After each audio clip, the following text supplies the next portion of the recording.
How's it going, guys, and welcome once again to the Foot and Fist Sports Network. It's time to break down UFC Fight Night, Ferguson versus Dos Anjos, or actually the opposite, but whatever. Tony Ferguson is the guy that's headlining this card, and make no mistake about it. This is going to be one of the best fights the UFC can make, without a doubt. I would say probably top 3 best fights the UFC can make right now with the current roster. And I'll talk about this fight a little bit in much better detail later on. So first off, let's go ahead and start off talking about some of the other fights that are on the card. I'm not going to talk about all the main card fights because there are people that aren't that well known. I think there's an Ultimate Fighter finale fight on there as well. I haven't been paying attention to the Latino America version. I haven't even paid attention to the actual Ultimate Fighter one. So let's just skip that one. We're also going to skip Heather Joe Clark because I'm not really interested in that fight, to be honest with you. Let's go ahead and start off with Beneil Dariush versus Rashid Mamedov. This is definitely a sleeper fight because a lot of times people look at these fights and think, okay, this isn't a big name fighter taking on a different big name fighter or one big name fighter against a no name guy.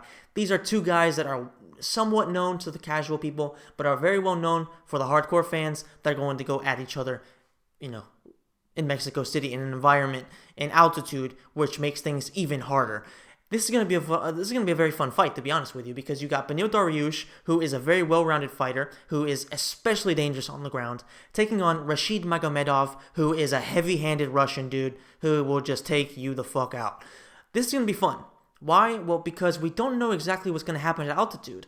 We know that Dariush is, like I said, very dangerous on the ground, but we also know that his striking is pretty decent. Mamedov doesn't have anywhere near the kind of ground game that Dariush has, but he has enough power to finish you just like that. Is Mamedov going to survive in altitude? And is Dariush going to be able to survive in altitude? That is the X factor here, because when I look at these two guys, I think that Beneil Dariush is better than Mamedov right now at this stage of their career. Make no mistake about it, Mamedov is a very talented guy who could go on to do big things. But I think that right now, at this stage of their career, Beneil Dariush, who is ranked number 9, is just at a higher level right now. I think that Beneil Dariush is probably not going to be able to finish Mamedov because he's Russian, and we all know that Russians are so tough. It's, next to impossible to finish a Russian? I'm pretty damn sure that's how it works. So I think that's going to be a very fun fight. It's going to go to a decision, and it's really going to come down to which guy gasses out later. I think, in my opinion, I favor Dariush because of his style. His style is more controlled, and it's more get you to the ground, control you there, use his jiu-jitsu, which is his comfort zone, and I think that's exactly what's going to happen. So I think it's going to be an entertaining fight. I don't necessarily think it's going to be fight of the night just because of how many big fights there are here, but I think that the interesting thing about this fight is that it can really end at any second. Dariush is going to be hoping to get him to the ground, and I think he will towards the end of the rounds. I'm not sure about the first round, though. I think that's the X factor here, Mamedov is going to be very dangerous early on until he gets tired, and when he's fresh, he can knock anybody out. I think that that's going to be a dangerous round for Dariush, and I think that's where we're going to see the majority of the action, whereas later on, it's going to be Dariush trying to take down Mamedov, and I think he eventually will, and once he does, I think it's going to be a very fun time because his transitions are great. He's just a fun fighter to watch on the ground. So I think it's going to be a fun fight. It's going to go to a decision. I could be wrong, though. Next up, we got Ricardo Lamas versus Charles Oliveira, and this is also going to be a very interesting fight. Ricardo Lamas, he ranked number 4 in the world. He's had an up and down time ever since he lost to Jose Aldo in that title fight, whereas Charles Oliveira is one of those guys who has so much talent, but just can't quite seem to channel it into a title run type of performance, a series of performances. We saw he lost to Anthony Pettis, but it was a very fun fight. But, Anthony Pettis, being the former lightweight champion, that's not a bad loss to have. So it's not that bad for him to lose to that guy. However, if he does lose to Ricardo Lamas, that would be devastating because even though Ricardo Lamas isn't a bad fighter whatsoever, 2 losses on the bounce is going to be a bit of a problem for anybody. And Ricardo Lamas at the same time, he hasn't had, like I said, he hasn't had a lot of consistency, so a loss to Charles Oliveira, who isn't necessarily a big name, would definitely be a big loss for him when it comes to staying in the mix for a title shot in a division where, with Conor McGregor being champion and fighting above his weight nonstop, or at least fighting for the title now at 155, it's a very insecure division right now, and he needs to make sure that he stays in the win column in order for him to really stay in the mix there. You've already got Max Holloway, Jose Aldo, Frankie Edgar, who else now? Anthony Pettis. there's just a lot of guys there, and if he loses this fight, then he's going to move backwards big time and really not be anywhere near the mix for a title shot. Now, who's going to win this fight? Now, that's a very tough question. What we do know is that Ricardo Lamas loves to wrestle. He's a wrestler through and through. He's tough. He's a tough guy. He likes to use his heavy hands to get his opponent off balance to where he can shoot him for a takedown and take him there and hold him there. Now, what does Charles Oliveira do? Charles Oliveira chokes people the fuck out and he submits them. So Ricardo Lamas might not necessarily want to be taking Charles Oliveira to the ground from a intelligence point of view, because that wouldn't be the best game plan when it comes to staying away from your opponent's strengths.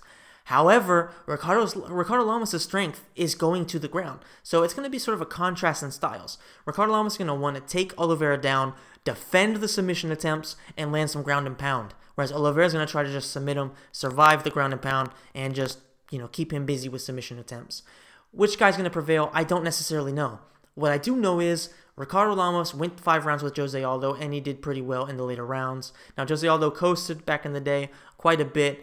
However, I think that we can't underestimate how good Ricardo Lamas' cardio is. He's a very hard worker, and most importantly, as I've mentioned before so far, he is a wrestler. Wrestlers almost always have impeccable cardio. So I think that's going to be a big factor here. What I do know about Charles Oliveira is that I've seen him gas out a little bit over some of his fights. He seems to not have necessarily the most well-prepared cardio, and I think that's something that Ricardo Lamas is going to exploit. I think that the first couple rounds are going to be close, but at altitude, that third round is going to be monstrous, and I think that's where Ricardo Lamas is going to really start taking advantage of it, and he's going to, I would say a decision once again here, just like the first fight, but I think it's going to be a lot closer. I think that the Dariush fight's going to be pretty significantly in favor of Dariush, but I think this one's going to be pretty close. I just think that once that third round hits, Lamas is going to hit that next gear, basically because of Oliveira slowing down, and I think that's where Ricardo Lamas is going to shine, and I think he's going to get this win. It's going to be a decision, but the first 2 rounds are going to be a war. Make no mistake about it. These guys will go to war. So this is also another fight that you do not want to miss. Next up, we have the co-main event, which is Diego Sanchez versus Marcin Held. Now, if you don't know who Marcin Held is, then don't feel ashamed, because most people don't. Now, even though the guy's been in Bellator for a long time, he isn't necessarily a big-name fighter. He's Polish. He's got, a 24-4 record, something like that. And his losses have been to Will Brooks, Michael Chandler, and some other guys earlier on in his career, but those are the guys that you can know when it comes to his losses. So he hasn't lost to bad people recently. I think he beat Patrick Fair as well. Fair, I can't pronounce his name, excuse me. That's a good win. He has some good wins in his career, so he is a good fighter. However, if you look at his stats, he doesn't necessarily have the kind of stats that you would expect a high-level UFC fighter, not Bellator, but UFC fighter to have. He has, 0.72 strikes per landed, significant strikes landed per minute, and he has like a 24.52% defensive rating, something like that. It's just very low. And he gets hit 2.13 times by significant strikes per minute. So that doesn't bode well against a guy like Diego Sanchez. And what's even worse is the fact that most of his wins, I think 60-something% of his wins come by submission. He only has like an 18% knockout rating. That is not good. That is not good at all when you come up against a guy like Diego Sanchez, who has an amazing gas tank even at his age. He just doesn't get tired. He's just so fucking crazy that he can't get tired. So you're not really going to take the guy down and submit him unless you're just an absolute monster. So he's not going to knock out Diego Sanchez either. And could he decision him? Sure. But I think that Diego Sanchez is going to use that pressure. And what we know about Diego Sanchez is that he's been hungry for a fight in Mexico City for a very long time. He was already scheduled to fight there before, and his fight unfortunately fell out. So this time he's going to be very motivated. He's going to go out there. He's going to want to take the dude's head off. And the fact that Diego Sanchez only lands, 2.75 significant strikes per minute doesn't necessarily tell the whole story. Because, Jesus Christ, his game plan is to take one punch, or at least maybe even 2 or 3 punches, just to land his one. But when he does land, it's brutal. I mean, Diego Sanchez, make no mistake about it, when he's on, he is one of the most dangerous guys out there because you just cannot finish him. Joe Lozon makes that statement kind of sound stupid, but other than that fight, we've never really seen Diego Sanchez get demolished, you know what I mean? At least not from a guy this level. And I think that's going to be the difference here, is that Diego Sanchez... Okay, hold on. Let me just say this. Okay, the whole cardio thing is going to be a very recurring factor when we talk about these fights, because Mexico City is like that. Whoever has the best cardio is generally going to have a better advantage pretty soon. Pretty spectacular advantage, actually, pretty soon.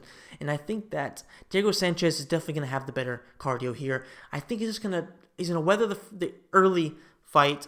I think that's probably where it's going to be pretty even, because neither guy is necessarily that good. Diego Sanchez was great before. Nowadays, the game's sort of gone past him, so he's not exactly the very best he could be. But I think that when it comes to fighting this Held guy, I think it's going to be pretty even. But once the second round comes, and once the third round comes even more, I think that's where Diego Sanchez is going to take over big time. And I actually think that's going to be a knockout win for Diego Sanchez. It's going to be a nightmare, get it? Nightmare debut for Marcin Held, coming into the UFC. The nightmare, just in case you didn't know what I was talking about, is Diego Sanchez. So yeah, big win for Diego Sanchez. I would actually kind of like to see him retire, because he's taking a lot of brain damage. He's taking a lot of punishment, and he's definitely not making a title run anytime soon. Don't get me wrong, I love watching Diego Sanchez fight. I just don't like seeing these guys who clearly don't have a path to the title take so much more damage. But, hats off to Diego Sanchez for keeping on going. He's a monster, and he's going to get this win in Mexico City. And now, ladies and gentlemen, it is finally time to talk about the main event, which is Rafael Dos Anjos versus Tony El Cucuy motherfucking Ferguson. This, like I said earlier, is one of my favorite fights the UFC could possibly make. Tony Ferguson is easily one of my favorite fighters. Why? Because he's a crazy bastard outside the cage, and he's absolutely insane when he gets in the cage. And that's what I like to see. I like to see people who talk a lot of, not necessarily shit, but they talk what they're going to do. That's what Tony Ferguson does every single time. He talks about what he's going to do to his opponent, and that's exactly what he does. He goes in the cage, and he destroys them. Now, Rafael Dos Anjos in his own right is an absolute murderer as well. In his first punch against Anthony Pettis, he broke the guy's orbital bone. He beat Cowboy Cerrone within less than 3 minutes. He destroyed Nate Diaz. He's just had some huge wins in his career. You know what I mean? He's a monster. That's what I love about this fight. Both guys are monsters, and they aren't just monsters like they're good strikers, or they're good at grappling, or one guy's a good striker, the other guy's a good grappler. They are fucking monsters in every aspect of MMA. Tony Ferguson is a creative, incredibly fucking creative striker. His ground game is amazing. He's got crazy submissions. He's got crazy transitions. He's just such an amazing fighter to watch. He's so fun. Dos Anjos, he's a powerhouse on the feet. He's a powerhouse with his ground and pound, and he's got good submission defense. It's going to be a spectacular fight. Maybe one of the most spectacular fights in UFC history, and I cannot wait to see these guys go at each other. What I think is going to be the difference here is the fact that Tony El Cucuy Ferguson's chin is slightly better. I would actually say it's a lot better than Dos Anjos. Now, don't get me wrong. Dos Anjos, he can take a beating. From Eddie Alvarez, he was staying on his feet after taking such a big bomb and then continuing to take a beating. He was still on his feet. Most guys would be out cold with their knees completely limp, with their arms flat out. He was still on his feet. He was still trying. The guy has heart. I'm not even a huge Dos Anjos fan, but the guy has heart. That's what he's going to need against Tony El Cucuy Ferguson. It's going to be insane. The pressure that El Cucuy puts on you, and the pressure that Dos Anjos puts on you. It's going to be a head-to-head collision between guys who are just absolute monsters. They're absolute savages, and that is what the UFC needs. That's what the fans need. I don't care about the UFC financially and all that stuff. This is what the fans need, and this is what the fans deserve, and I'm so happy the UFC put this together. So thank you, whoever set this fight up when it comes to matchmakers. Thank you so much. This fight is going to be insane. I think that Tony Ferguson, I think he can definitely land some big power shots. We know for a fact that he has some heavy hands, some heavy kicks, all that stuff. So I think it's going to be very evenly matched on the feet. And on the ground, it's going to be a contrast because Dos Anjos is going to want to pound him out, whereas El Cucuy is going to want to submit you. He's going to roll around a lot. If you rock him, don't make no mistake about it, he's going to roll on the ground and you don't know what the fuck he's doing. That's what he does. And if you get in his guard or if you get in any kind of position like that, he is very, very dangerous. He is going to, I think he's going to light up Dos Anjos, to be honest with you. I think the first couple rounds are going to be very, very close and very fun. But I think that from the third round on, El Cucuy is going to start finding his rhythm. That's what he likes to do. You know what I mean? He starts off, things are pretty even. But then once he starts finding his rhythm, he starts getting very ballsy, even more than he already is. He starts coming in with spinning elbows, flying knees, crazy fucking kicks, crazy rolls to get you on the ground. He likes to roll on the ground, grab you by the leg, get you to the ground, and then start working that sick-ass jiu-jitsu, that 10th Planet Eddie Bravo jiu-jitsu. I think that's exactly what's going to happen. The third round, we're going to see Tony El Cucuy Ferguson come out there and start putting on a performance to really prove that he is the #1 contender in the lightweight division. I think he's going to beat Rafael Dos Anjos with a 4th round submission, or maybe even a TKO, but it's going to be a 4th round finish without a doubt. El Cucuy is just such a monster. Dos Anjos, you are without a doubt a monster as well. But guess what, man? You just can't, you have no idea what kind of a monster you're dealing with in Tony Ferguson. It's going to be a great fight, so make sure you stick around and watch that. You definitely need to watch it. I mean, dude, I don't even know if you can notice, this fight is, I can't even describe how good it's going to be. So just watch it. Just watch it. If you're not an MMA fan, this is the fight to get you into it. This is it. So stay tuned. Check that fight out. Let me know in the comment section down below who you think is going to win the main event. And let me know if you think that Diego Sanchez should retire after this fight if he does get a big win. That is it for the video, guys. Stick around on the channel in a couple days after the fight. Monday? It should be Monday or Tuesday. The Fight Fallout show will be there where we will discuss everything that happened on the weekend. And yeah, thanks for watching, guys. I will see you in the next video.